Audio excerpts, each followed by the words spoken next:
Mr. Philippe Laurent, French national, fired from your job as Secretary General last year while serving in Cambodia. Before that, you were also fired, according to the newspapers we have read, in 2001 in another company. Welcome to our interview, sir. Thank you. First of all, before we discuss the issues that has befallen you, who is Philippe Laurent? Can you tell us just a little about yourself? Okay, I can say to that to you. I'm a French citizen, but I've been grown in Africa, and this is why I decided to do this interview with you, because my witnesses concern Africa. I'm an African child, even if I have a white skin. I'm Toubab, but I grew up in Africa. I grew up in Senegal. I spent 5 years over there. My father was assigned there as a commercial engineer, and he was over supervising different countries in Africa: Senegal, Gambia, Mali, Mauritania, and Guinea. Let us touch now on the firing from your companies. You have held senior positions. What is that you do wrong, forcing your bosses to sack you? Can you say something about that? Okay, I can say. First of all, I was a Secretary General, but also I was Chief HR Officer for the past 4 and 5 years. I was not really fired before. I request myself to bring my company to the court to stop my contract by legal position, because I didn't admit to do wrong thing and to obey illegal orders, and I didn't accept to be involved in financial trick or financial crimes. This is why I brought them on the 21st of December, and they fired me on the 9th of January. In which country was this? I was assigned as a Secretary General in Cambodia, Phnom Penh, supervising the 3 international airports of this country. You say you have worked against corruption, and you believe this is the reason you lose your jobs in different companies. Are you seeking assistance for justice from the courts to resolve this conflict? Of course. Of course. I don't like corruption. I never liked corruption, but corruption is mostly everywhere in the world. And corruption is the basic fundamental of all the misery of the world. So I don't like corruption. I try to be a nice guy. I'm not perfect, but I try to do my best to be honest and to work properly. Before this official interview today, you told me earlier that as a whistleblower against corruption, you have been hunted for dead after refusing to receive a huge bribe, being asked to steal from your own partner company. Tell us about it. Okay. I refused to get in a contract, which was a window dressing contract.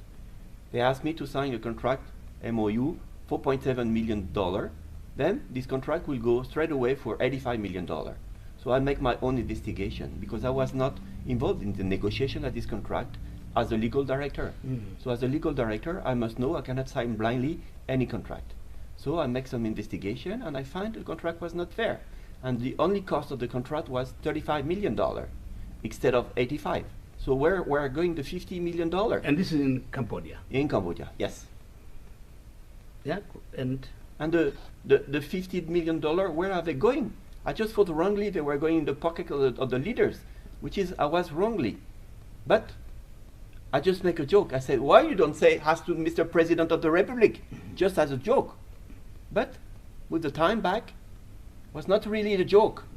I think this money was used for another purpose, not for personal, because we have discovered that more $150 million has been taken from our company. And I'm a shareholder of this company. I have about less than 100,000 euro in this company as a shareholders. Can you name the company? No, I cannot name, but it's named like a artist in Italy. A very popular artist in Italy, okay. Leonardo.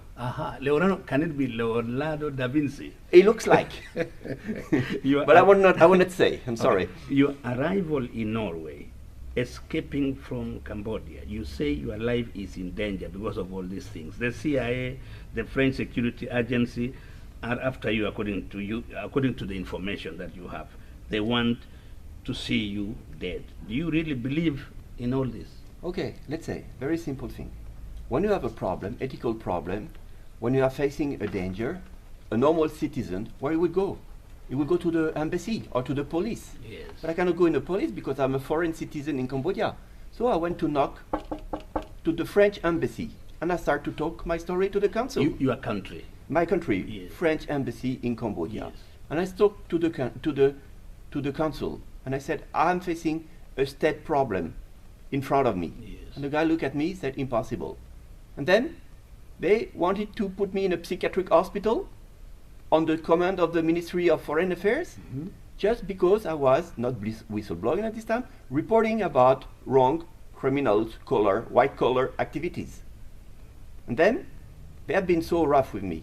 They harassed me. They have been put me under survey. They've violated my private life. They put me followed by the police. They do everything what's bad to me, even didn't pay my final settlement, even didn't return my employment book.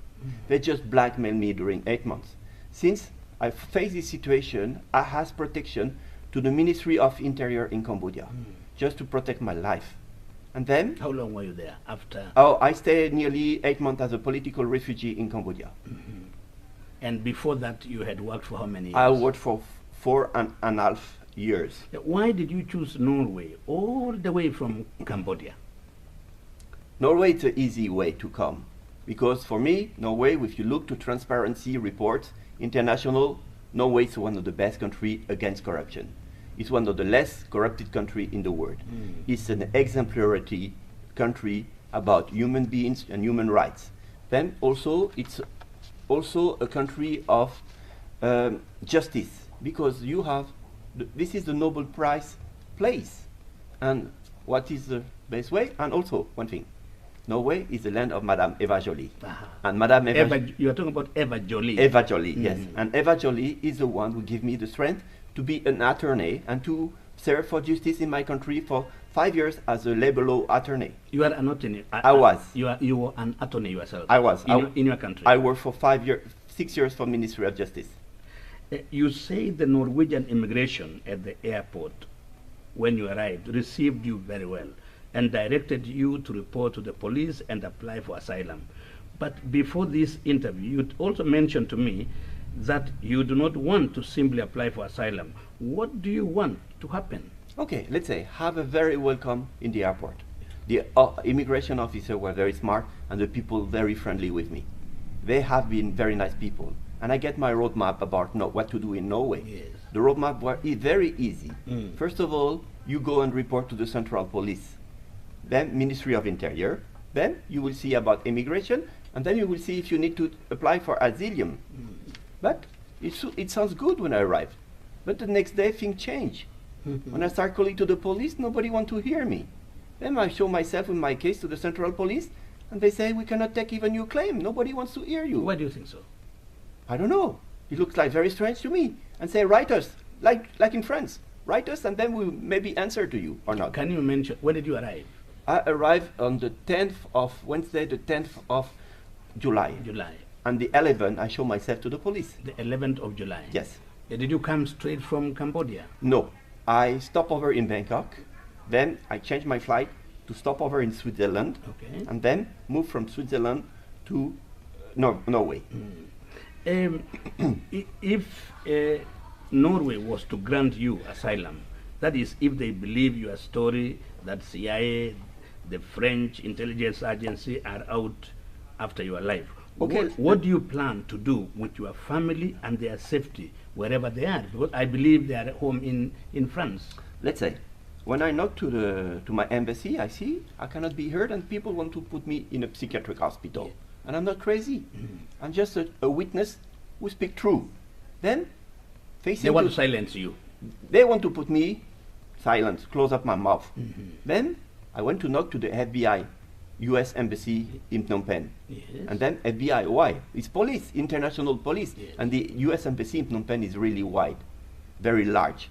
And then I met an agent of the FBI. I say, I want a report for police, for justice, for DOJ, and for compensation, like any citizen. And they said, yes, we will help you. We'll bring your case to DOJ in Washington, yes, and then you will have your compensation. Easy. But I was not imagining that these people will not take my information for police and will give them to CIA. And CIA will give them to NSA. And then becomes in the case of Mr. Snowden. The Snowden, we are talking about the American gentleman who has applied asylum in Moscow. I think he's a good guy. He brought up the truth for many people. But for me, I just wanted to report for justice or injustice and crime, because I discovered the worst in my activities. When you talk about the FBI that you went to visit in Cambodia before you came to Norway, were they sensitive to your case? Of Did course. you think they were interested? Of course they were, so much, because I have two officers. One Chinese officer, American Chinese, nice person, and the other guy, I asked him, are you from CIA? And the guy say no, but he looks like CIA. He looks like CIA. He said, no, I'm just a personnel on the embassy. But the guy was much more smarter than the FBI agent, because he understood everything what I was talking. And I think I was just betrayed. Or he lies to me at the very first day. And I ask for protection. They say, cannot protection. I say, okay, no problem. I already have protection for the Ministry of Interior. So we'll start cooperating for justice. This problem you have landed into due to the fact that you whistleblowed on people and companies, jeopardizing their eating through corrupt methods. Do you regret having disturbed them as being a whistleblower? My whistle is very low because I'm making black and white, so nobody hear my whistle.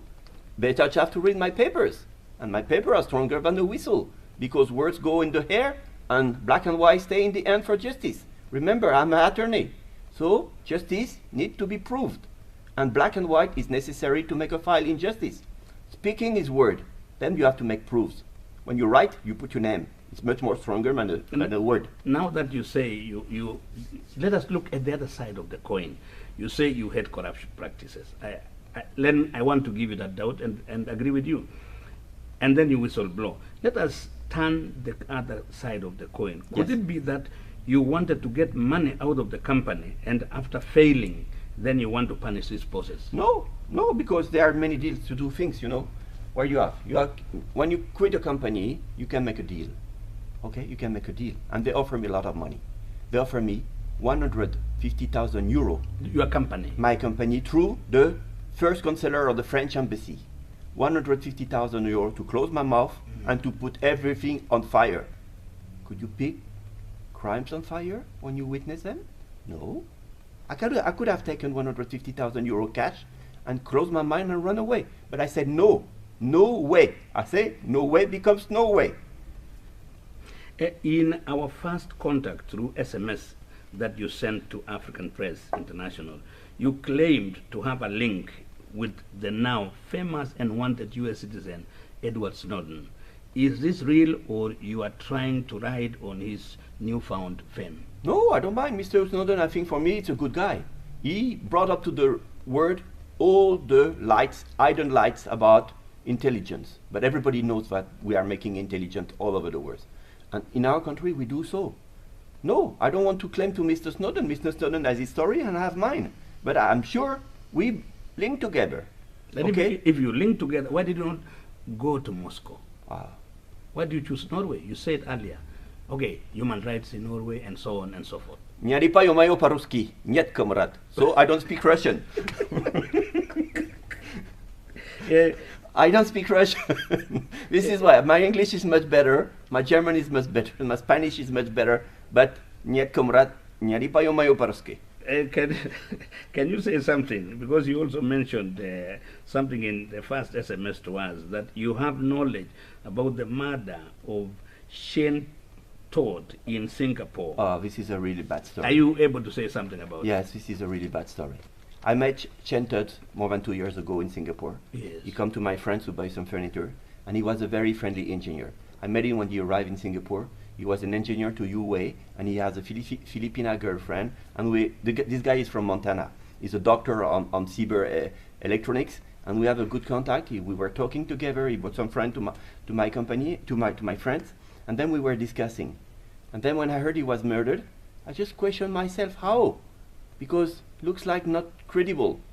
And he said it was suicide. You cannot be suicide because this guy was really friendly and he has a very step on the floor, and he was very practical. And I said, oh, it's a murder. I can understand it's a murder. And I recognize a kind of French intelligence on that. And then, So are you saying the French intelligence were involved in I don't some way? say, but they might be. It's not to me to make the inquiries. And then I decided to contact his father. And I kept in touch with his father. His father didn't tell me anything. He just gave me the name of his lawyer, the nice lawyer in Singapore also. Yes. There are 5 lawyers working on this case. And I've been in touch. I tell them all I knew about what I knew to the lawyers to help. What you knew? I Because cannot this- say this- because this is about the murder. Better ask to the lawyer in Singapore. The law firm is Gloria James Law Firm, and then ask them to what they want to say because this is under investigation. But you know, this is a very serious I know. allegation. You say you know how it could have happened. Are you saying that? I say I have a feeling how it may happen. Okay. Okay, and this feeling I share with his father, and I share with his lawyers. And his father after sent me some email, and after his father sent me some detail, and they were cross-matching. You have also talked about the fear for the mafia that you think can cause your death because of your whistleblowing activities. What does this mafia that you believe can cause your death originate? Where do they originate from? Which country? Mafia is everywhere on the world. Yes. And what I discover that France is using some mafia network to make some dirty work. And you just have to open the newspaper and you will see. But the mafia network is linking from Africa to, it's been exported from Africa to Far East. And I was owning some people from the mafia in my own company. Okay? And this one I cannot accept because I don't like to be blackmailed. Yes. I don't like to be threatened. I don't like to be even keeping as hostage. And will never cooperate with mafia. I will always cooperate with police, justice, and Ministry of Interior, even intelligence if necessary. But don't see me, I will cooperate with mafia. This is not my style. Even if I have origin from Italia, I will not cooperate with mafia because I'm not a mafia guy. Okay, I'm a justice guy. Makes a big difference. But you know, when you accuse mafia, it puts you more in danger. No, I don't accuse anyone. I just say it's existing, and when some people want to eliminate me, it's not a proper job. It's a mafia work. So it's a generic work, mafia work. When you want to eliminate somebody, means it's not a police work. Okay? Means something wrong. Before we discuss Rwanda, and Mali, the countries you seem to know some things about, you are now in Norway, and this country is very expensive. You live in a hotel since you arrived. How do you fund your stay? No, I'm just been without any revenues for the last 9 months. Okay? No more revenue for the last 9 months. I'm just living on my saving since the last 9 months. I pay my expense. I don't have any support. I'm entitled to compensation, let's say insurance, unemployment insurance in my country for 3 years. Even that I cannot take. And I can have a lot of money on that because I have right to have them. And since I don't have anything. But in case you fail to attain the refugee status in Norway now, what is your next move? The world is wide. Yo puedo también hablar español. The world is wide. And yo puedo también hablar español. So, let's say I meet Mr. Snowden somewhere in South America. Why not?